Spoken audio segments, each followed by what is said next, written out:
Ôtez pas tout ça, bien-aimés frères et sœurs. J'avais rien à faire aujourd'hui, je me relaxais un peu, changer un peu d'idée. Je suis allé écouter LCI. Alors là, c'est la bêtise humaine. Ils disent que Trump fait des cadeaux à Poutine. Que Trump ne veut plus qu'on parle de la Russie comme agresseur de l'Ukraine, mais de conflit ukrainien. C'est-à-dire le prochain communiqué comment vous appelez ça, du G7, on va parler de conflit ukrainien, on ne va pas parler de la Russie comme agresseur. Et la Russie décide de prendre les 300 milliards gelés en Occident pour investir pour la reconstruction de l'ensemble de l'Ukraine, y compris la partie qui fait maintenant, qui est office du territoire russe, donc le Donbass. Et vous avez ces gens qui sont là, qui crient « Non, on devrait garder cet argent. Non, l'Ukraine, la Russie est un agresseur. » On leur avait déjà dit. Ceux qui me suivent depuis longtemps, depuis le début de cette crise, savent que j'ai toujours dit, en fait, c'est les Occidentaux qui ont créé les conditions de cette guerre.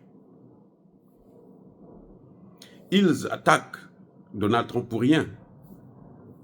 Cette fois-ci, vraiment, je suis du côté de Donald Trump. Parce que Donald Trump a compris que cette guerre, ce n'est pas une guerre que la Russie a intentionnellement engagée contre l'Ukraine.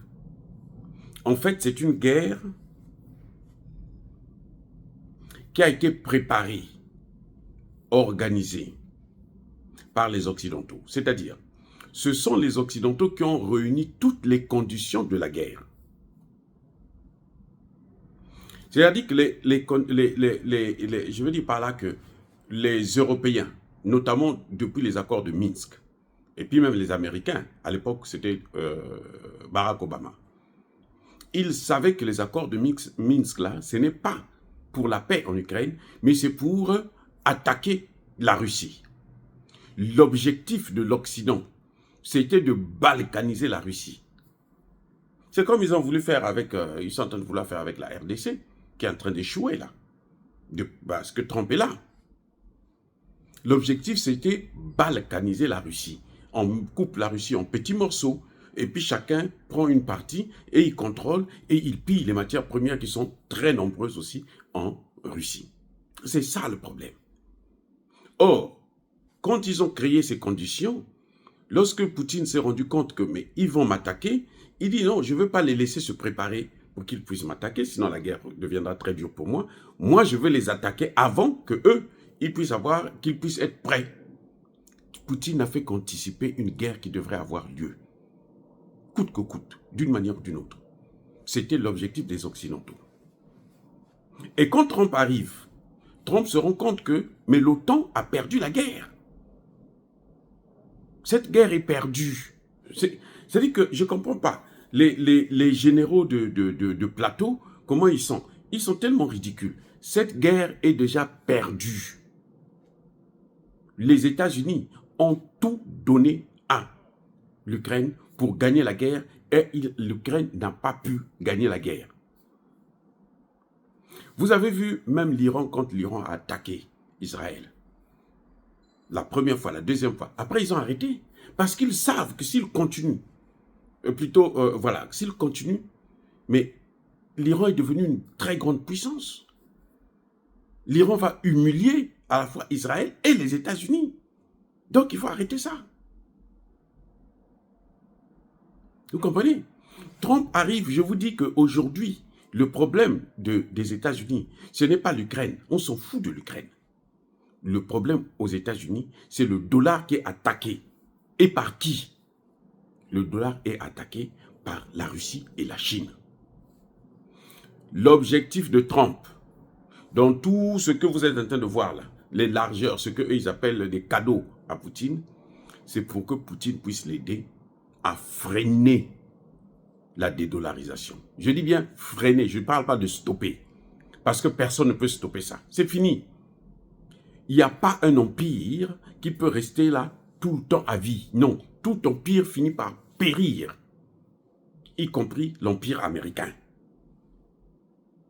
Donc, ce que Donald Trump peut faire, c'est essayer de freiner ça ou bien faire en sorte que le choc puisse être amorti. Je ne vous ai pas donné les résultats comment on appelle, des sondages qu'on a fait aux États-Unis. Depuis que Trump est là, l'inflation ne s'est pas arrêtée, l'inflation ne baisse pas, l'inflation continue à monter. Ça veut dire que la situation économique est catastrophique aux États-Unis. Ceux qui vivent aux États-Unis ici le savent, ils vous diront que tout a augmenté, tout, y compris le logement. Tout a augmenté.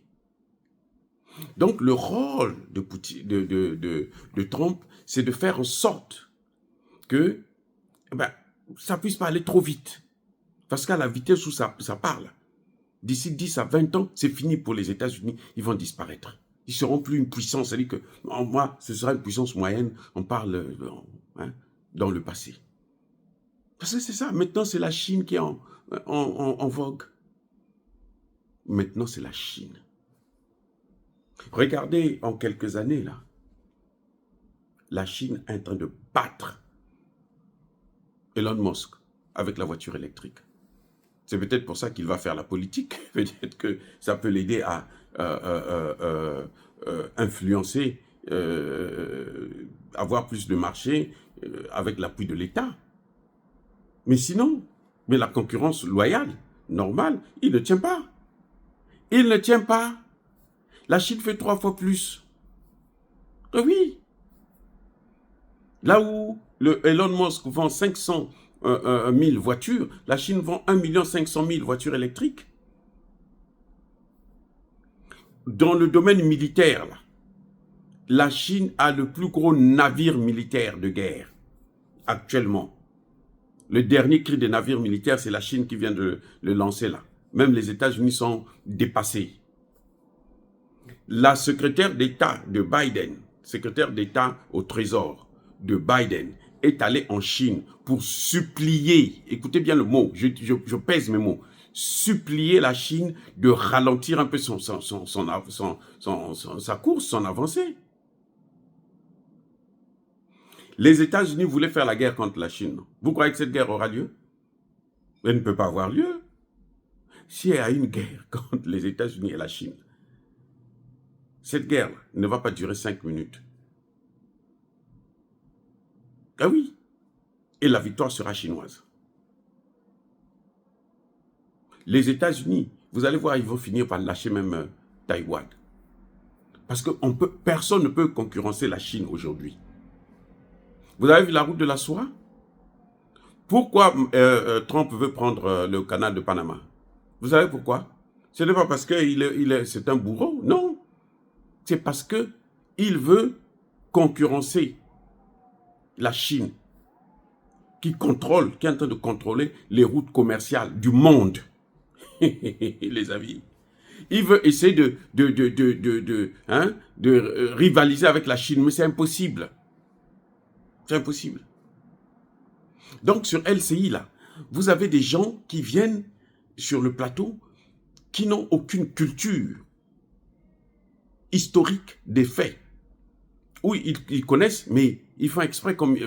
Mais ça, c'est devenu la bêtise. C'est-à-dire que tout ce que LCI a dit est en train d'être démantelé petit à petit par le temps. Plus le temps passe, plus le temps avance, plus la guerre persiste, plus tout ce que les patrons de LCI ont mis en place là, est en train de voler en éclats. Il n'y a rien qui reste. Toute leur théorie là, ça ne tient pas debout. Les États-Unis ne peuvent pas faire la guerre, ni avec la Chine, ni avec la Russie. Les États-Unis pensent qu'ils peuvent s'allier à la Russie pour attaquer la Chine. Ça n'arrivera pas. La Russie n'est pas aussi bête que ça pour venir se mettre avec les États-Unis pour attaquer la Chine. Non, c'est pas possible. Oui, parce que si les États-Unis arrivent à faire la guerre avec la Chine et ils gagnent cette guerre, ils vont écraser la Russie. C'est leur objectif. Ils sont avec eux. Il n'y a pas d'amitié. Il n'y a pas d'amitié. Être l'ennemi des États-Unis, c'est fatal. Mais être aussi l'ami des États-Unis, c'est dangereux. Mais Poutine le sait. Qui a dit que l'Occident, c'est l'empire du mensonge? C'est Poutine. Il sait que ça, c'est des manipulateurs, c'est des menteurs. Il n'a rien à foutre avec eux. Donc Trump doit s'arranger autrement. Si c'est pour compter sur la Russie, pour affaiblir la Chine, ils ne pourront pas. La Russie va d'ailleurs les affaiblir tous les deux en même temps. La Chine est devenue trop puissante. C'est ce qui d'ailleurs va sauver la RDC. On verra ça dans la prochaine vidéo. Soyez bénis, abondamment bénis par le Dieu des Kémites, par nos ancêtres angélisés.